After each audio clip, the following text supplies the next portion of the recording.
j'ai été très impressionné dans mon enfance par un bibelot que j'ai trouvé chez ma grand-mère. Un petit bibelot qui s'appelait une poupée gigogne.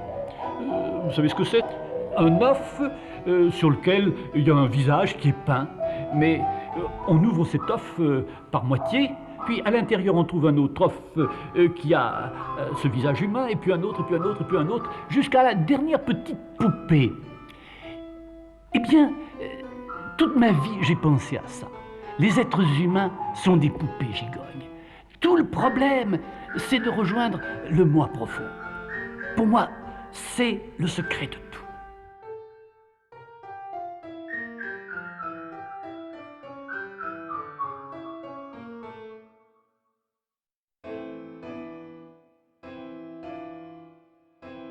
Parler de Dieu, c'est tellement difficile. Il faut faire plus, il faut faire mieux. Il faut inviter les êtres à faire l'expérience de Dieu.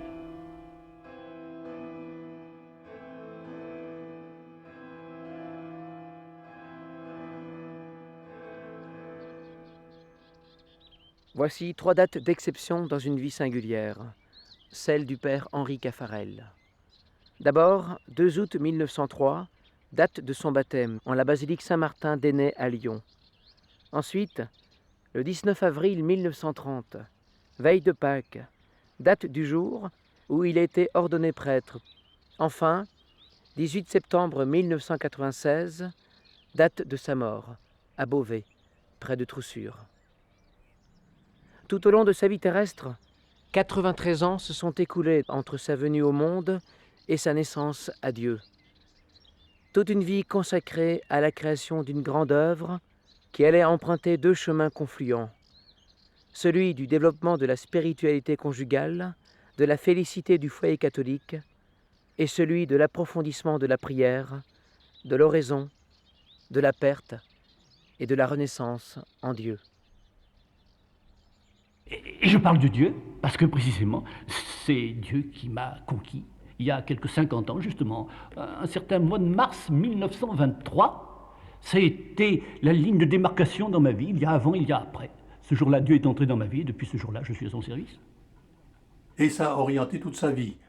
Il n'était pas orienté vers le sacerdoce au départ, il pensait se marier, mais après cette rencontre du Christ, il a donc décidé d'être prêtre. Et à l'intérieur de cette vocation de prêtre, il s'est senti la vocation encore plus précise d'amener les gens, et en particulier les laïcs, à faire oraison. Je crois que ça a été la grande idée de sa vie, c'était d'amener les gens à la rencontre personnelle avec le Christ. Il disait, tant qu'on n'a pas vraiment rencontré le Christ, la vie chrétienne reste à la fois superficielle et fragile. Tout s'enracine dans cette rencontre avec le Christ qu'il a eue en mars 1923, où il y a vraiment eu le Christ même, et je t'aime. Et donc c'était fait, c'était à la vie, à la mort avec le Christ, et c'était vraiment l'apôtre du Christ. Il me semble qu'un fil rouge dans sa vie, ça a été de tout mettre en œuvre pour favoriser pour chacun cette rencontre avec le Christ. Donc on pourrait dire, c'est l'apôtre de la rencontre avec le Christ. Un jour, quelqu'un était là sur ma route, et entre lui et moi, c'est à la vie, à la mort. Maintenant, je ne me suis même plus posé la question mariage à ce moment-là. C'était un amour, et un amour totalitaire, exigeant de tout. C'était quelqu'un qui était toujours... C'est pour ça que souvent c'était pas toujours très facile avec lui, parce que on sentait, il était toujours tendu vers Dieu, tendu, toujours voulant faire découvrir Dieu aux autres.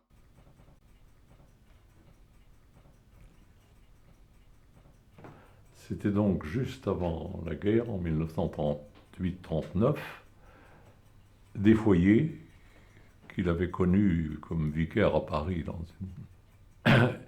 sont venus le trouver en lui disant « Est-ce que vous pouvez nous aider à cheminer ensemble plutôt que séparément, parce qu'à l'époque, ça ne se faisait pas. Et ces foyers, il leur a répondu, eh bien, réfléchissons ensemble à la façon de vivre le mariage pour des jeunes foyers comme vous aujourd'hui. Autrement dit, il n'est pas parti d'une idée personnelle théorique, il leur a dit réfléchissons et prions ensemble pour découvrir ce que le Seigneur attend de nous.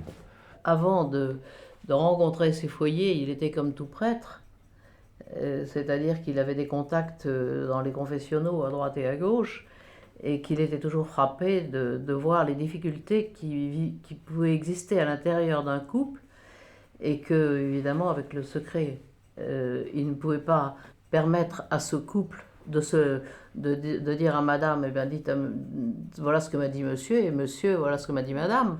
Donc, il se disait, mais si je pouvais les faire se rencontrer, ça arrangerait tout. Donc, les équipes Notre-Dame, ils me parlaient souvent de leur fondation, de ces quelques couples qui sont venus le voir quand il était vicaire à Paris, en lui disant, mais voilà, comment vivre l'enseignement de l'Église, on ne s'en sent pas capable, et donc, comment faut-il le comprendre, et est-ce que vraiment ça s'adresse à nous, c'est pas accessible, c'est pas possible. Et il raconte cette première rencontre où il les a écoutés en disant, mais effectivement, ça me semble très difficile, et ça tombe bien parce que je dois rencontrer le cardinal prochainement. Donc je vais lui parler de votre question, et puis il faut qu'il vous trouve un prêtre qui puisse affronter cette question et voir comment cela s'adresse à vous aujourd'hui.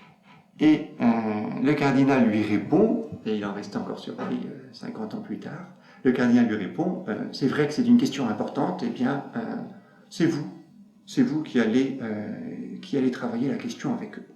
Alors, il a essayé de s'en sortir en disant qu'il y avait certainement des gens plus compétents, mais le cardinal a maintenu en disant, si, prenez le temps de réfléchir avec eux et de voir ce qui est possible et de voir comment est-ce que l'enseignement de l'Église s'adresse à eux et peut les éclairer et peut les aider. Et donc le père Caffarel, c'est un homme entier, il s'est donné totalement dans la mission qui lui était confiée. Et donc il a rencontré ses équipes, il dit, ce qu'on va faire, c'est que nous allons simplement nous retrouver régulièrement, puis étudier les textes de l'Église et essayer de comprendre dans la lumière du Seigneur ce que cela peut vouloir vous dire à vous aujourd'hui, et comment est-ce que ces textes de l'Église sont une lumière. L'enseignement de l'Église ne peut pas être un poids. Si l'Église nous enseigne, c'est pour nous aider à vivre, c'est pour donner le sens profond de notre vie et nous donner les moyens. Donc, ensemble, affrontons les questions. Et à partir de ce moment-là, il s'est senti que le Seigneur lui a envoyé la mission, si je peux dire, d'aider les foyers à découvrir vraiment ce qu'était le sacrement de mariage. Et ce qu'il faut voir, c'est qu'à l'époque, c'était une nouveauté. Aujourd'hui, ça paraît peut-être, enfin du moins, il y a quelques années, ça paraissait quelque chose de naturel. Aujourd'hui, le mariage est de nouveau à redécouvrir. La force des équipes Notre-Dame, c'est qu'elles ont répondu à des aspirations profondes, mais en même temps, les moyens étaient très concrets. Il leur a permis de découvrir le sacrement de mariage. Il leur a permis de découvrir le Christ au plus profond de leur foyer. Et pour cela, il y avait des thèmes. La première année, c'était amour et mariage. La deuxième année, c'était la fécondité. La troisième année, c'était l'union. Nous vivons à une époque de contraste. D'un côté, divorce, adultère, union libre, néo-malthusianisme triomphe. D'un autre, les foyers se multiplient et aspirent à une vie intégralement chrétienne. Quelques-uns de ces derniers ont fondé les équipes Notre-Dame. Ils ambitionnent d'aller jusqu'au bout des engagements de leur baptême. Ils veulent vivre pour le Christ, avec le Christ, par le Christ. Ils se donnent à lui sans condition. Ils entendent le servir sans discuter. Ils le reconnaissent chef et seigneur de leur foyer. Ils font de son évangile la charte de leur famille. Ils veulent que leur amour, sanctifié par le sacrement de mariage, soit une louange à Dieu, un témoignage aux hommes leur prouvant avec évidence que le Christ a sauvé l'amour, une réparation pour tant de péchés contre le mariage. Ils entendent être partout les missionnaires de Christ. Et ils ont décidé de faire équipe. Une réunion d'équipe. C'était très également expliqué et elle était bâtie d'une façon. Il y avait la première partie, l'amitié. On débarquait, il y avait un repas, très simple. Pas du tout d'émulation entre les maîtresses de maison. Alors on disait toujours les équipes Notre-Dame, c'est les nouilles et le jambon. Pourquoi? Pour que ce soit simple et en même temps festif, convivial. On partageait la vie. Après ça, il y avait un temps de prière. Il y en avait, je crois, je me souviens plus très bien, il y a c'est si long, mais ça devait être au moins 20 minutes, pas une demi-heure. Bon, et c'était codifié, le repas ne devait pas dépasser une heure. Ensuite, il y avait ce que je ne sais pas comment vous appelez ça maintenant, mais on rendait compte de la manière dont on avait vécu son mois. Alors on partageait, il y avait un temps en disant, vous savez, moi, l'oraison n'a pas toujours été fidèle. On avait 10 minutes d'oraison par jour. Et puis, le devoir de s'asseoir, on ne l'a pas encore fait ce mois-ci, ou au contraire, si ça a été mieux, on l'a fait, etc. Et la prière familiale, il y avait la prière avec les enfants, nos enfants étaient jeunes. Et bien, tout ça, c'était des moyens concrets, simples, et qui nous ont permis de vivre en profondeur notre vocation de foyer.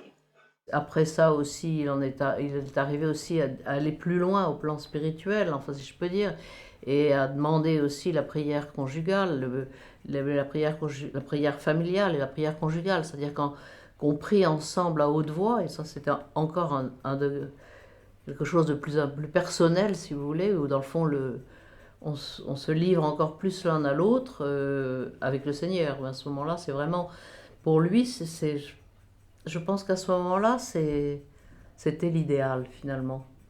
C'est-à-dire que c'est le couple et Dieu et le couple, c'est les trois qui se parlent ensemble. Toute ma pensée, tout mon effort a été d'enseigner c'est mal dire, de faire découvrir aux gens mariés que l'amour humain est une route vers Dieu. Mais précisément, encore faut-il savoir de quel amour on parle, encore faut-il baliser la route, encore faut-il les aider à cheminer sur cette route. Mais je crois très fort cela, que l'amour humain parle de l'amour de Dieu comme une espèce de parabole. Les équipes Notre-Dame m'ont amené à me convertir. Autrefois, j'étais un chrétien traditionnaliste et je faisais mes prières du type « Notre Père, il vous salue Marie ». Je priais surtout à la guerre quand j'étais en danger et après ça, j'oubliais. Mais le fait d'abord d'être amoureux, deuxièmement de rentrer aux équipes Notre-Dame, m'ont fait approfondir ma foi. Et c'est depuis ce temps-là, depuis ces années 1957, que je suis devenu chrétien, alors que je l'étais théoriquement depuis 28 ans ou 30 ans. L'amour conjugal, il n'est vrai que si c'est la réponse de deux moi profonds qui se correspondent et qui communiquent. Tout le reste, ce sont les accompagnements de l'amour au niveau des pensées qui s'échangent, au niveau des affections, au niveau de la sensibilité, au niveau de la sexualité. Mais il n'y a amour vrai que lorsqu'il y a cette communication de moi profond à moi profond. Il se passionnait, je vais dire, de voir le Seigneur à l'œuvre dans des individus. Et, autrement dit, ce n'était pas simplement l'ambition, je vais dire, dans des réalisations qu'il avait entreprises, mais c'était également l'ambition de voir le Seigneur à l'œuvre et j'allais dire, de voir les gens transformés par le Seigneur progressivement, les gens qu'il suivait, pas forcément celles qu'il dirigeait, mais celles qu'il avait l'occasion de suivre et de rencontrer. Ça allait carrément jusqu'à dire « j'ambitionne de faire de vous des saints ». Parce que ça, c'était son grand terme, c'était tout simple, il n'allait pas plus loin. C'était tout simple, ça paraît aujourd'hui absolument énorme de dire une chose pareille, mais c'était comme ça. Et ça, alors, très particulièrement dans le foyer. Le père Caffarel a quand même relativement rapidement compris que pour répondre à cet appel, à cette vocation profonde du couple chrétien, du foyer chrétien, eh bien, il n'y a pas d'autre moyen que le chemin de la sainteté. Et donc, ces couples qui voulaient vivre l'enseignement de l'Église, eh bien, l'Église a proposé un grand chemin, un beau chemin, le chemin du don total, mais un chemin qui était exigeant. La charte a été rédigée, donc avec ces points concrets d'effort qui étaient imposés, enfin qui étaient proposés à tous les couples des équipes. Et à ce moment-là, un certain nombre ont dit non, ce n'est plus le mouvement dans lequel nous sommes entrés, et donc un certain nombre d'équipes ont quitté les équipes Notre-Dame. La mystique des équipes, pour être vivante et durable, exige une règle. Mystique et règle, comme l'âme et le corps, ne peuvent se passer l'une de l'autre. La mystique doit être l'âme de la règle, le support et la sauvegarde de la mystique. La règle doit être assez légère pour ne pas entraver la personnalité et la mission de chaque foyer, assez rude pour le défendre de la mollesse. À l'époque où, dans le fond, c'était pas une période facile, dans l'Église d'une façon générale, non seulement en France où il y avait eu mai 68, mais un peu partout dans l'Église. Et puis il y avait eu au mois d'août l'encyclique Humanae Vitae qui aussi avait remué beaucoup de foyers.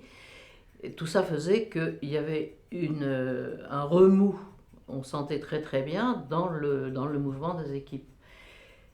Et à cette époque-là, on voyait très très bien les gens qui disaient « Bon, bah, écoutez, il faudrait mieux simplifier cette histoire d'obligation des équipes Notre-Dame, il faudrait en supprimer, c'est trop compliqué. » Il m'a dit « Eureka, j'ai trouvé ». Qu'avait-il trouvé? Bon, il me l'a expliqué tout de suite. Il m'a dit « Je viens de relire toute l'histoire de l'Église. Lorsqu'il y a dans l'Église des difficultés, des crises, eh bien, toujours, ces crises ont été surmontées par un redoublement d'exigence. Eh bien, dans ce pèlerinage de 1970, nous allons augmenter les exigences imposées aux couples du mouvement. Et nous allons introduire dans la charte, donc du mouvement, de nouvelles obligations, on appelait à ce moment-là, ce qu'on appelle maintenant les points concrets d'effort. Ce sera l'oraison, la lecture de la parole de Dieu et l'ascèse, ce qui a été fait.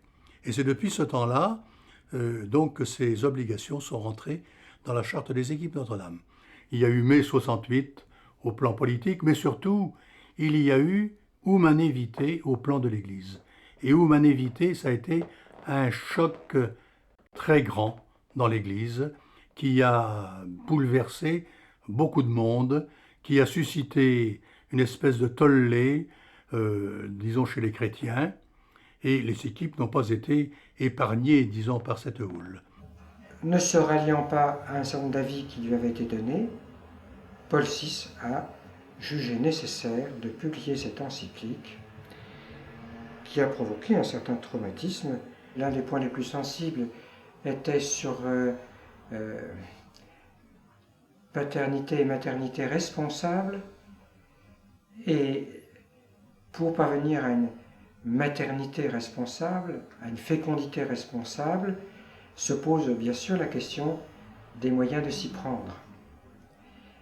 Et l'encyclique prenait clairement position sur le fait que certaines formes, non plus de maîtrise, mais de contraception, ne pouvaient pas être pleinement dans la vision de ce que la sainteté du mariage appelait.